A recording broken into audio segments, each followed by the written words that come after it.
Bonjour messieurs, dames, demoiselles, jeunes hommes, jeunes filles, enfin les anciens, les nouveaux, les moustachus. Bonjour tout le monde. Alors je vais vous faire un petit unboxing, ça fait longtemps que j'en ai pas fait. Bon, c'est pas non plus spécialement très utile de faire des unboxings. Mais là pour le coup un petit peu, parce que c'est un peu de la découverte. Ça fait un moment que cette marque existe et que ses produits sont sortis. Mais j'ai pas eu l'occasion d'en croiser beaucoup sur les groupes. Donc je me suis dit on va partir à la découverte de ce truc là. Donc c'est un combo Flywoo avec 4 moteurs et un ESC4 en 1 de 50 ampères. Alors c'est du bling bling, ils les font en doré et en titanium. Mais la qualité aussi bien du pack que d'ailleurs le tarif et l'ensemble m'a paru pas mal et ça me semblait qu'une petite présentation pouvait être faite. Alors on va ouvrir la petite boîte, on va voir ce que ça représente dedans. Hop, voilà, bon, une petite boîte en machin,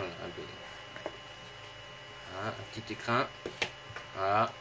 Donc là c'est la version dorée. Donc ça bling bling quand même pas mal. Hein. Bon en fait c'est une erreur de commande. J'avais prévu de les prendre en silver. Et je me suis planté. Je sais pas ce que j'ai fait. J'ai dû tromper de bouton. J'ai appuyé sur le bouton doré. C'est pas très grave. Alors on a dans ce petit écrin le 4 en 1. Il y a quand même une sacrée gueule. Avec une plaque métallique par dessus. Donc le doré ça ressemble à... C'est un revêtement, une sorte de peinture. Je sais pas trop. Mais bon, ça fait deux petits radiateurs de chaque côté, donc ça fait quand même super joli. Si on place ça sur en haut d'une carte, en haut d'une machine, au-dessus d'une carte de vol, ça peut donner un petit style bien sympa. Donc on dispose de pads pour les moteurs qui sont quand même, ils sont tous reliés. Ouais, ils sont joints. Il n'y a pas d'ouverture entre les deux. Donc puis c'est des réversibles, c'est du recto verso, donc très pratique pour les montages. Même chose pour les gros pads d'alimentation qui sont en plus moins. Gravé dessus, pareil c'est du recto verso. La qualité de fabrication est plutôt bonne, hein, il n'y a rien à dire. Et il y a une deuxième couche, une deuxième carte en surépaisseur. Donc les MOSFET sont de ce côté là. Donc on a une multitude de micro-composants. Mais il n'y a rien de soudé de travers, tout est super propre, bien droit. Il y a une couche de vernis dessus de protection anti-humidité. Donc c'est plutôt pas mal.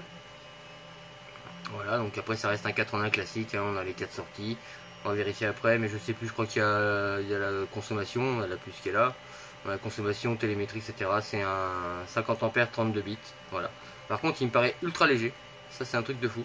Je vais aller chercher la balance.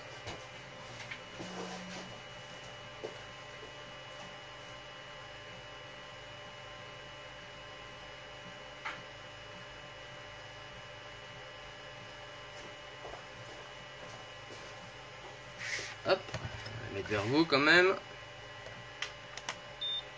Toujours ma petite fidèle. 19 grammes. Ouais, c'est correct. Hein. Il y a plus lourd, il y a plus léger. C'est pas mal. Alors voilà pour le 4 en 1. Avec, ils fournissent un condensateur 470 microfarad 35 volts, un petit Rubicon. Donc c'est plutôt de la qualité. Voilà. Et enfin, on a nos jolis moteurs qui ressemble, c'est vrai, au Carrera Rea de Tahoe là, ou les e-flaxing. C'est un peu le même aspect. Bon, c'est pas une monocloche, hein, il y a un bandeau et en haut c'est joint. Donc on est sur une jointure. Essayer de faire la mise au point, pas évident. Ça veut pas, tant pis. Alors dedans c'est un gros bobinage. Signe de gros couple et de robustesse aussi, parce que ça se coupe quand même moins que les petits fils fins, surtout quand on a des moteurs à embase ouverte, hein, par exemple KDT Motor, qui est un peu récurrent, ou sur d'autres moteurs, des Hobbywing, des petits par exemple, qui a souvent les fils qui se coupent en bas, parce qu'ils sont un peu trop fragiles. Donc on a des petits aimants qui sont soudés, enfin ou collés dans la cage, à l'intérieur, avec une petite lèvre anti-descente, ils sont courbés. Donc ils sont très proches des aimants, donc ça permet d'avoir une bonne réponse dans les gaz. Voilà, la qualité de fabrication est plutôt bonne, hein, il n'y a rien à dire. Les roulements ça tourne propre, à voir à l'usage dans le temps. Une vis pour le démontage, toujours pratique, que le vieux clip à l'ancienne qui saute de partout. Un arbre en acier creux qui est monté après sur la cage. Et en haut de la cage on a des petits traits des petits renfoncements pour bien maintenir l'hélice quand on la serre. Il y a beaucoup de moteurs qui ont une surface lisse ou à peine crantée, et souvent l'hélice elle se met à tourner autour, surtout sur les crashs, et donc c'est un petit peu galère. Et quand on est en pleine course et qu'on a une hélice qui se barre parce que ça s'accroche pas bien sur le moteur, on est un peu dégoûté, quoi. Donc voilà, donc là ce sont les 2207 en 2750 kV, donc prévu pour tourner en 4S évidemment, sur une machine qui sera assez légère. Je vous en dis pas plus pour l'instant, vous verrez les prochains montages bientôt. Voilà, donc bah, évidemment il y en a 4. Hein.